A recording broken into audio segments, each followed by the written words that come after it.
WMAL, and of course last night was the State of the Union. It was also the Republican response to the State of the Union by Senator Marco Rubio of Florida, probably the biggest moment on the biggest stage that he has experienced in his career. Our colleague here on WMAL, Mark Levin, said it was the best response to a State of the Union he'd ever seen. Left-wing blogger Matt Iglesias said perhaps it is the least bad State of the Union response he can remember. Our guest now, Byron York, filed a column there for the Washington Examiner.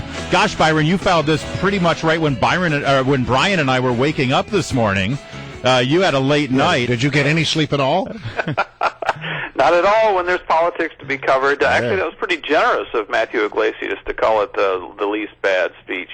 What I wanted to do in covering this was, everybody was down at the Capitol. I was trying to find something different to do. So I arranged to talk with a number of officials and politicos in Iowa, New Hampshire, South Carolina. How about that? Wait a minute. Now, why would you pick those states? Oh, Byron? It was random. It was entirely random. Just want to see, what did you think about Marco Rubio? And I have to tell you, they loved it. They absolutely loved it. They all made a little fun of the water thing, but they thought it was a terrific performance. But you know what, Byron, the thing that's so frustrating is I also agree. I listened to the speech. I've read the text from stem to stern. It was a wonderful speech, well written, not perhaps well delivered, but well written. We're not hearing anything about the content of the speech. Everybody's talking. I'm just looking here on my Twitter machine. It's all about, hey, did you see him? He had to take a drink of water. Oh my gosh, he had a drop of sweat on his forehead. I mean, it was all about that and not about anything having to do with the substance of the speech.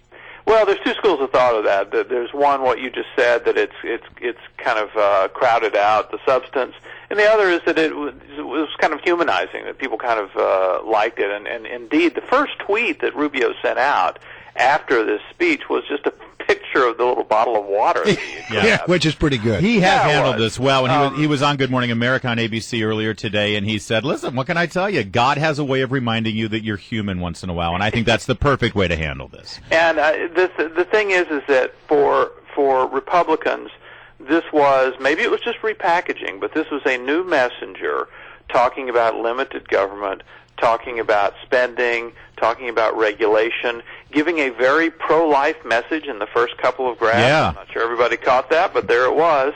But they sure caught it in Iowa, I'll tell you that. And they and so he was really a very new and fresh messenger for them, and they were pretty excited. They're not saying they're going to vote for him. We don't even know if he's going to run.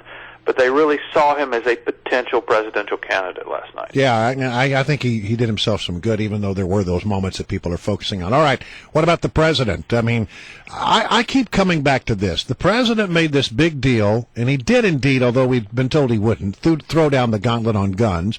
They deserve a vote. They deserve a vote. They deserve a vote. You know as well as I do, you've covered the institution a long time. If you got the votes, it's no problem at all to have a vote. If you don't have the votes, they don't want to bother. No, you're absolutely right. And the thing I thought about guns, though, is that it was really a rather modest agenda. The president didn't talk about assault weapons last night.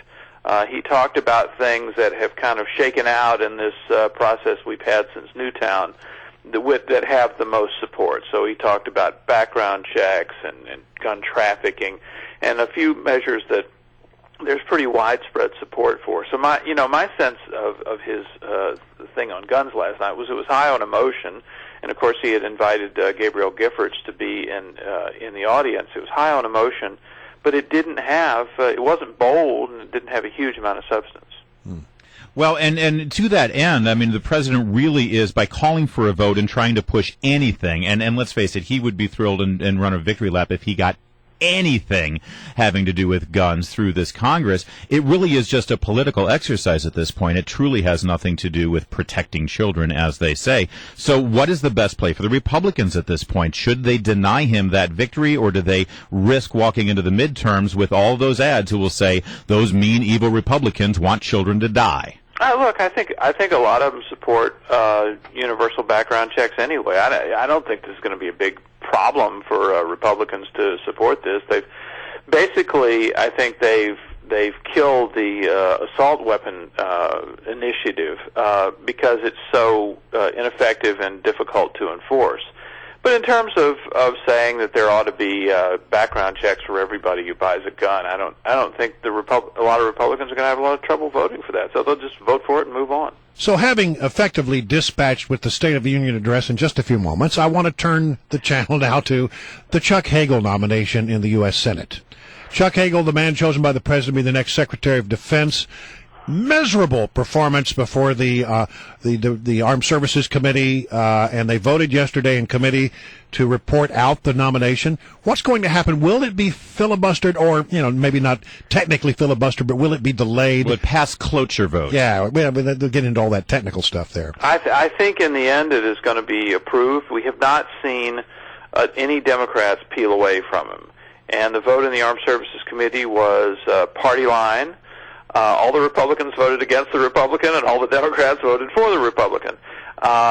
Unless some Democrat peels away, I don't see that changing, and I actually don't see Republicans filibustering Hagel because, people in the Senate, they have memories, and they know that filibustering a cabinet choice will come back at them at some point in the future.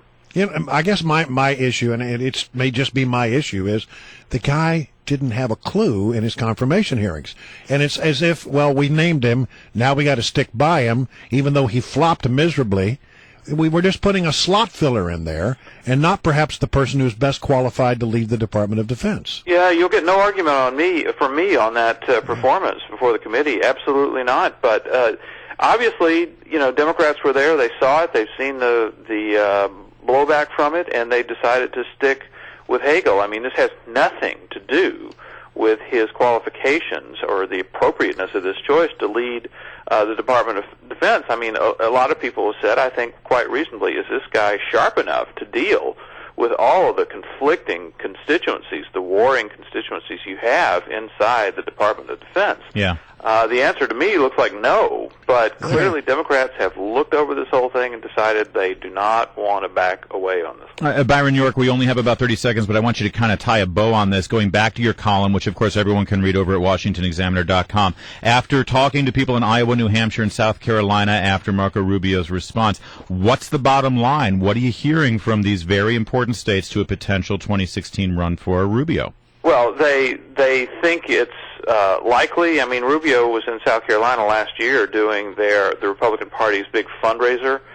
They think it's entirely likely that he will run, and they're very, very positive toward him. In Iowa, a couple of people sounded notes about immigration. That is clearly could be a problem for him, especially in Iowa. Right. But I think they're very positively inclined toward him, and I think they're really looking with great interest to see what Jeb Bush would do, because they kind of view almost as this is kind of a one or the other. There's going to be one of these Florida guys who's going to run. Yeah. We'll see which one it is. All right. Byron York, chief political correspondent for the Washington Examiner. Always great to have you, Byron. Thanks for joining us, and you might want to get some sleep at some point. Thank you, guys. Great to be